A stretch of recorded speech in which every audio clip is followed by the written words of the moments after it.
Olá, estamos aqui na Interativa recebendo a Coronel Patrícia, que é a primeira mulher a assumir um cargo na unidade operacional aqui da 6ª Brigada. Então, eu quero agradecer a presença da Patrícia, que está aqui conosco, que vai contar um pouco da trajetória dela. Ela que é médica veterinária, formada pela UFSM e tem um trabalho muito bacana e uma trajetória muito linda.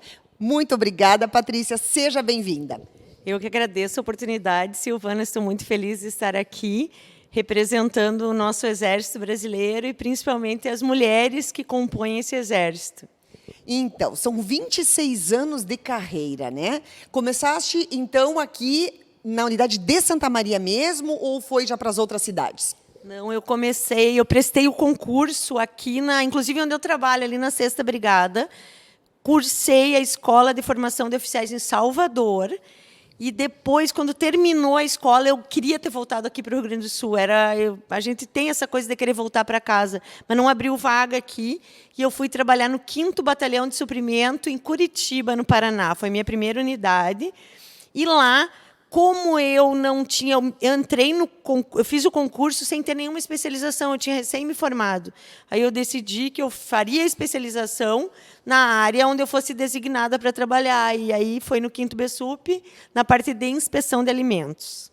Esse é o item que muitas pessoas acreditam que, então, uma médica veterinária vai cuidar dos cavalos, do exército, vai cuidar... E, no entanto, muita gente não sabe que tem toda essa questão de inspeção sanitária. Conta um pouco para a gente como é que é esse cuidado e o papel do veterinário nesse sentido. Sim, então, isso realmente é as curiosidades agora, tipo, das mulheres no exército é uma, e essa função da inspeção de alimentos. Os produtos de origem animal, a inspeção deles, da controle sanitário deles, da questão de poder consumir ou não, ela é de responsabilidade estrita do médico veterinário.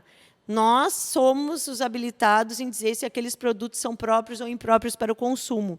Então, no Exército, nós temos os laboratórios de inspeção de alimentos e bromatologia, que são os laboratórios que, quando o Exército adquire gêneros de alimentação, antes que esses gêneros sejam recebidos, armazenados e distribuídos, eles passam por esse laboratório para verificar o controle de qualidade. Nós temos um manual onde especifica todos os itens que têm que estar conforme, e, de acordo com isso, o produto é recebido, armazenado e distribuído. Ou seja, a nossa responsabilidade é enorme, porque um produto que não esteja em condições pode causar um dano gigante à tropa. Então, é uma área de grande responsabilidade e muitas pessoas realmente desconhecem esse nosso trabalho. Que interessante. E conta para a gente, então, como foi essa experiência dessas missões? Por exemplo, no teu vasto currículo, tem uma missão importante em Roraima. Como é que foi lá trabalhar na selva, juntamente com, né, a comunidade indígena? É um assunto que eu acho que muita gente não sabe. Como é que é essa vida de floresta, de selva? Então, para mim, foi um desafio ir para o norte do Brasil. Quando eu soube que eu ia para Boa Vista, no início eu fiquei até um pouco chocada, um pouco preocupada, porque eu não conhecia nada. O máximo que eu conhecia do Brasil era até Fortaleza, até o Nordeste. O Norte era totalmente desconhecido para mim.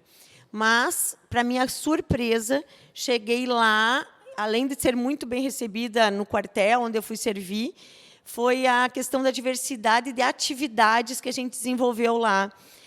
Tanto na questão, também lá era uma base logística, que recebia suprimentos e distribuía. Então, nós íamos para os pelotões especiais de fronteira, e onde eram atendidas as aldeias indígenas também. Então, os índios Yanomamis, para mim, eu só tinha estudado isso no colégio, inclusive na faculdade a gente estudou, tivemos a oportunidade de conhecer índios Yanomamis pessoalmente, conhecer a realidade deles. Aquilo ali foi uma experiência muito interessante. E outra experiência que, para mim, foi muito válida lá, foi trabalhar com animais silvestres. Porque, quando eu estudei aqui na Universidade Federal de Santa Maria, não tinha essa disciplina de animais silvestres no currículo.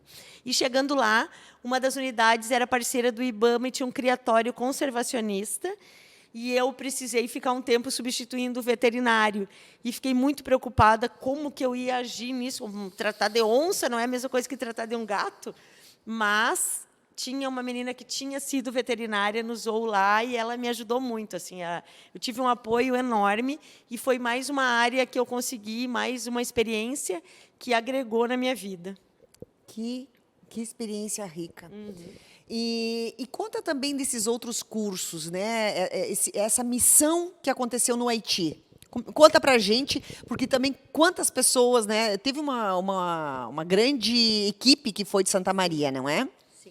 Então, a experiência do Haiti, na verdade, me perseguia. Já quando eu morei em Boa Vista, em Roraima, teve um contingente lá.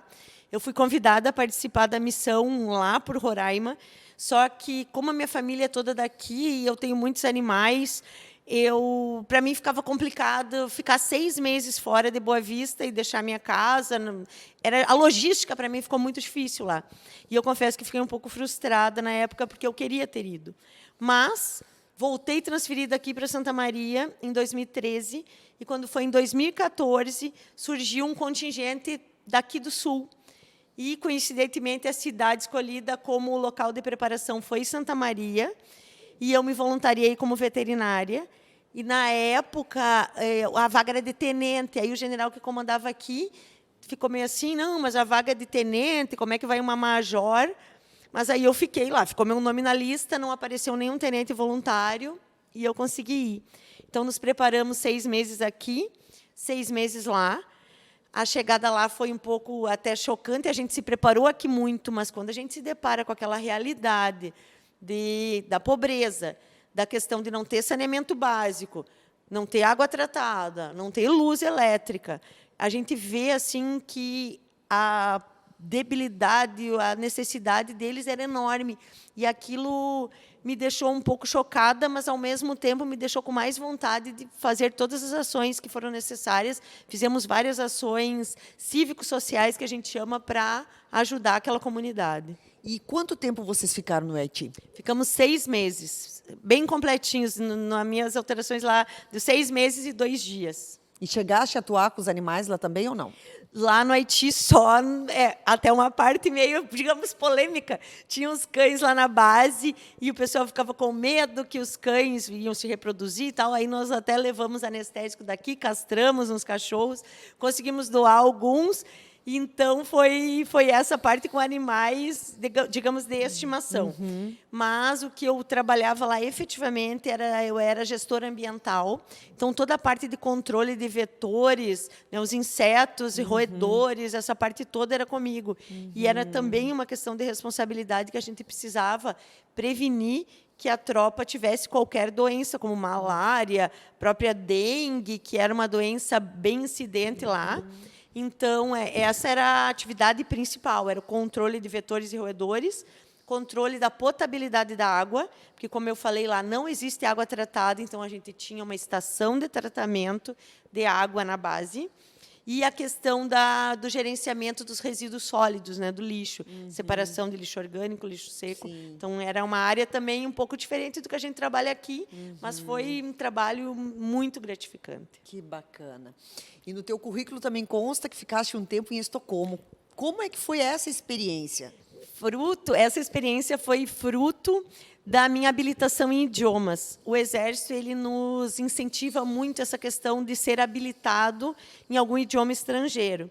E eu, durante a carreira, consegui me habilitar no idioma inglês e no idioma espanhol.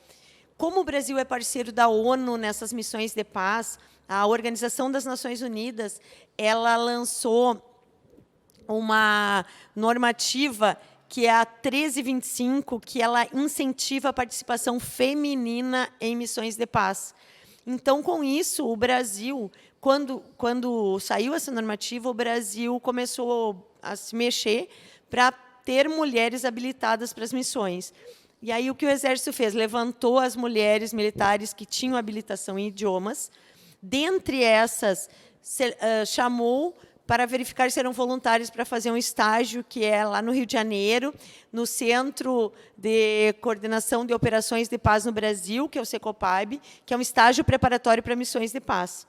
As que foram voluntárias, na minha ocasião, fui eu e mais 3 no primeiro curso, nós ficamos, digamos, como um banco de dados para missões, precisando ou tendo uma missão, a gente seria consultada para participar. a gente estava concorrendo para uma missão na República Centro-Africana, e para essa missão precisava ter um curso, que é o curso de conselheiro de gêneros em operações militares. Eu fui chamada para fazer esse curso lá em Estocolmo, num centro, é o Centro Nórdico para Gêneros em Operações Militares. É um centro que justamente trabalha essa questão de como lidar com as questões de gênero em operações militares ou, no caso, se não forem operações militares, em tempos de paz, que é o que hoje eu faço aqui na Brigada. Hoje, aqui na Brigada, eu fui designada como conselheira de gêneros. Então, sempre que ocorre algum problema, alguma situação, a gente é chamada para assessorar o comandante nesse sentido de poder resolver ou pacificar o problema. Que interessante, porque nós sabemos que em muitos países as mulheres têm uma força ativa, né? Por exemplo, em Israel, as mulheres têm serviço obrigatório, né? Serviço militar obrigatório. E em vários países a mulher é alistada. E no Brasil isso começou quando a mulher tem essa inserção dentro do Exército? Então, no Brasil, o Exército foi a última das 3 forças armadas, né, que é a Marinha e a Aeronáutica, o Exército. O terceiro foi o Exército. Foi em 1992 que foi a primeira turma de mulheres. Foram 49 mulheres nessa turma, dentre várias profissões. Inclusive, tem uma veterinária, que é a Coronel Beatriz, que é a mais antiga. Então, elas foram, a maioria eram do magistério ou enfermagem, elas foram as pioneiras. O ano que vem vão fazer 30 anos que as mulheres entraram no Exército. Mas, inicialmente, só entravam oficiais, porque havia necessidade de já ter um curso superior. Posteriormente, entraram as oficiais temporárias, isso em 1996, foi a primeira turma de oficiais temporárias, e depois foram entrando as sargentos temporárias, depois entraram os sargentos de carreira. Hoje, até uma curiosidade, aqui na 6ª Brigada, nós temos uma banda de música e nós temos 2 cabos, que são mulheres. Que bacana. Elas foram as pioneiras ali também. Uma toca clarinete e a outra toca tuba. Então, assim, ainda somos poucas no Exército. Hoje, nós compomos 4% apenas do efetivo de mulheres. Esse é um dado importante, né? Que é um crescimento dentro dessa instituição, né? A mulher está conseguindo alcançar cargos e as pessoas falam do machismo. Eu acho que se fosse machista não teria dado todo esse espaço, e é uma conquista diária, né? Ou existe o machismo? Não, eu não vejo. Eu vejo as coisas com igualdade. Não vejo essa questão de machismo ou não, tanto que as oportunidades elas são dadas tanto para homens como para mulheres. Todos os cursos que eu fiz, todos tanto poderia participar homem como poderia participar mulher. A única diferença que a gente vê, e que realmente ela é uma diferença comprovada na biologia, é a questão dos índices dos testes físicos, porque a biologia, o corpo da mulher, ele não tem o mesmo vigor físico, não tem a mesma estrutura muscular do que os homens. Então, nas provas físicas, realmente, a gente tem uns índices menores. Mas eu vejo que, desde que nós entramos no início, a gente era um pouco, digamos que, olhada meio estranha, parecia uns extraterrestres, porque éramos muito poucas. Hoje, as mulheres já se inseriram de uma maneira igualitária com os homens. A gente não vê mais essa distinção e, pelo contrário, a gente vê muita interação e integração das mulheres com os homens no Exército. E fala um pouco para a gente, então, desse teu trabalho junto aos animais. Na tua fala anterior, tu disse assim, eu tinha muitos animais. Eu fiquei curiosa. Quantos animais e quais animais? Porque daqui a pouco tem um cavalo, né? O que tem? Conta pra gente. Olha, Silvana, eu vou te dizer, não sou igual uma amiga minha lá de Porto Alegre que tem uma vaca de estimação, que ela trabalhou num campo de instrução e tem uma vaca que se chama Paloma. Não sou. Meu Deus. Mas eu trabalho muito extra-quartel com a parte de proteção animal. Então, resgate, castração e encaminhamento para adoção. E nessa brincadeira de a gente ficar de lar temporário com um e outro, então eu tenho em casa 6 cães e 9 gatos. Meu Deus. Todos os gatos adotados da rua. Mas a gente também, nos quartéis, procura fazer um trabalho nesse sentido de conscientização da posse responsável, de castrar e colocar para adoção. E é assim, é tão satisfatório quando a gente consegue ver que os animais que às vezes estavam lá no quartel e a gente não tinha como cuidar direito, conseguem um lar, e as pessoas me mandam foto depois do animalzinho lá, isso não tem preço, é maravilhoso. É uma área assim que eu amo, a área da proteção animal. E é um trabalho que a gente vê também que é uma crescente, né? Agora, dia 20, parece que vai entrar em vigor a lei que proíbe os cavalos serem utilizados, né, nos carroceiros, e também é um avanço o cuidado com os animais. Existe uma delegacia aqui em Santa Maria, que também é uma coisa que é bacana, específica, né, de proteção aos animais. Eu acho que é uma evolução enquanto seres humanos respeitar os animais. Com certeza, a primeira delegacia de polícia é que está responsável por isso. A gente já tem contato do pessoal lá e vê, e eles não estão até dando conta da demanda que eles estão tendo de tanta denúncia. E essa questão dos cavalos, eu acho importantíssima. Claro que ela não pode ser feita radicalmente, a proibir totalmente. A gente sabe que os carroceiros têm que ter o ganha-pão deles, mas já em proibir de andarem na área urbana da cidade, eles delimitaram um perímetro, né, de ruas que eles podem andar. Isso é fundamental, porque os animais, às vezes, são vistos não como um ser senciente, como eles são, como um objeto de trabalho. E o animal não é como um veículo, ele precisa ter alimentação adequada, precisa ter medicação. Então, para mim, foi um avanço incrível. Eu espero que continue cada vez mais. E uma coisa que eu fico muito feliz é que eu vejo que hoje a conscientização em relação a adotarem animais que não têm raça definida, porque um tempo atrás era status, ter um animal de raça. Hoje a gente vê que as pessoas não têm mais isso e têm um amor, os animais praticamente fazem parte da família, e eu, como sempre, gostei disso. Para mim é uma satisfação incrível. E sentir a preocupação que as pessoas têm. Antes era um cachorro lá no fundo do quintal, amarrado numa corrente. Hoje não, hoje é um companheiro nosso de dentro de casa. Com certeza, e é um amigo fiel, né? É um amor incondicional.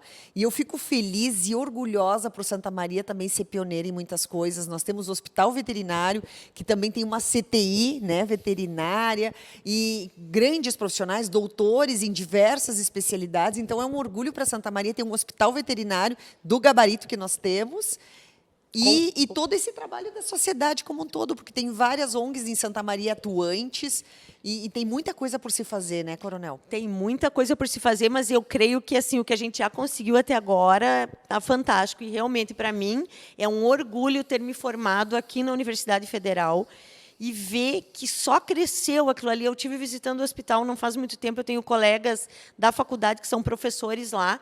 O que é aquela estrutura? Nós somos privilegiados em ter e a universidade investir naquele hospital, tanto na parte de grandes, também a parte de equinos, o centro cirúrgico, toda a estrutura que tem é fantástico. Muitas pessoas daqui de Santa Maria, às vezes, não sabem, né? O pessoal acaba não valorizando o que é nosso, fala, em tal lugar tem tal coisa. Aqui, nós somos um ponto de excelência na medicina veterinária. Com certeza. Então, o nosso bate-papo está muito legal. Estou muito feliz com a tua visita aqui na Interativa. Te desejo um feliz aniversário, que segunda-feira, né, a Coronel está de aniversário. E muito sucesso ainda nessa tua caminhada no Exército, e que na tua aposentadoria tu continues, né, exercendo com tanto amor essa paixão pelos animais, e com certeza vai contribuir e muito ainda. Muito obrigada. Eu que agradeço a oportunidade, Silvana. Obrigada pelos parabéns. Vai ser meu cinquentenário. As pessoas não gostam de dizer a idade, mas eu não me importo. Vai ser meu cinquentenário, segunda-feira. Então, esse ano é um ano muito importante para mim. Cheguei no posto máximo da minha carreira. Vou fazer 50 anos de vida com saúde e pode ter certeza que a dedicação aos animais ela só cresce. Não tem outra coisa que me mova. Claro, dedicação ao Exército também, ao trabalho, é óbvio, mas essa questão de ter escolhido a profissão de veterinária e esse amor pelos animais é o que me impulsiona para frente sempre. Muito obrigada pela oportunidade de estar aqui na Interativa. Ah, que orgulho. Muito obrigada.